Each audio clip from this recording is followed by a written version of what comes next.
Hello and welcome back to the Workbench. This is the series of videos where we discuss ceiling fan history, trivia, and technical information. Today we're going to talk about two companies. We're going to talk about Magic Heat and we're going to talk about Island Fans. The reason we're going to discuss them together is people often assume they were connected. I made that assumption as well. Turns out to be incorrect. Let's get into it.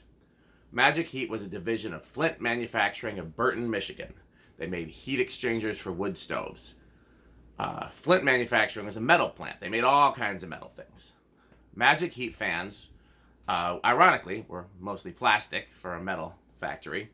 They showed up 1982 to 1984 mostly as a magazine order product. So we talk about like the Family Handyman gear-driven fan, those Toastmasters with the belt drive inside. There are a lot of fans that were sold really cheap as like a magazine order ad catalog option.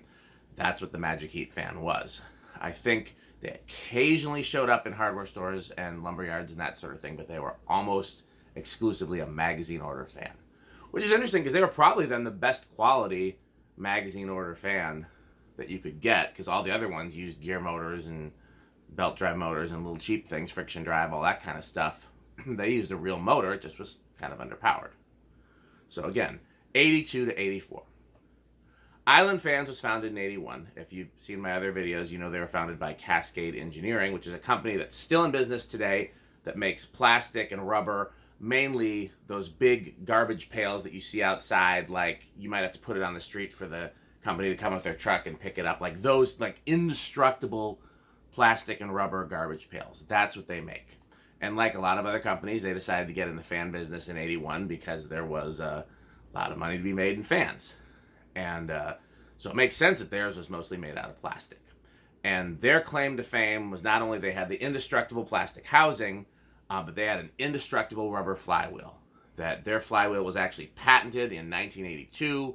It was, this is going to be the most noise-canceling flywheel you've ever seen, and it's never going to break. And it seems to be right, because I've never had a noisy Island Fans, and I've never seen one with a broken flywheel. So I think their claim is pretty accurate. And they were gone by 83.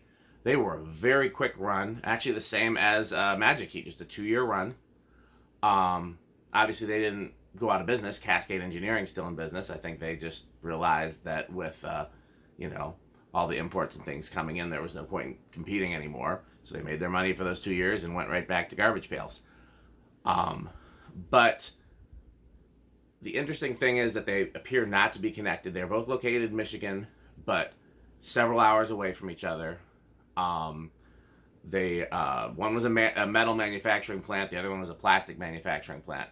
What I think happened is the same thing that happened with Southern Fan Company in Casablanca, because Island Fans came out in 81.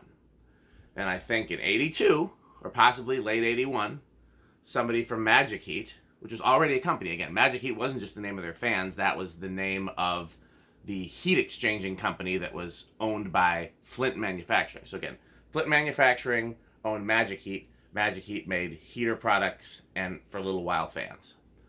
And I think somebody from Flint Manufacturing or from Magic Heat just went to the local fan dealer and who happened to be selling Island Fans because it was a local company.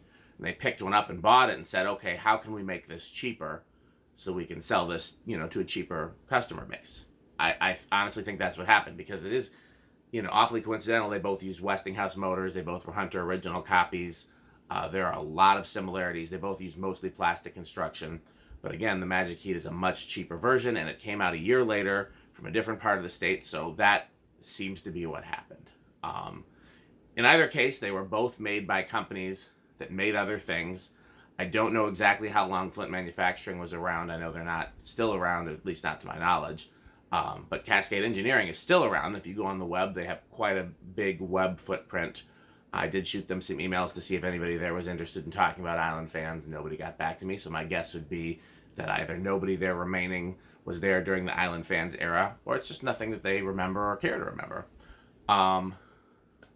But there you have it.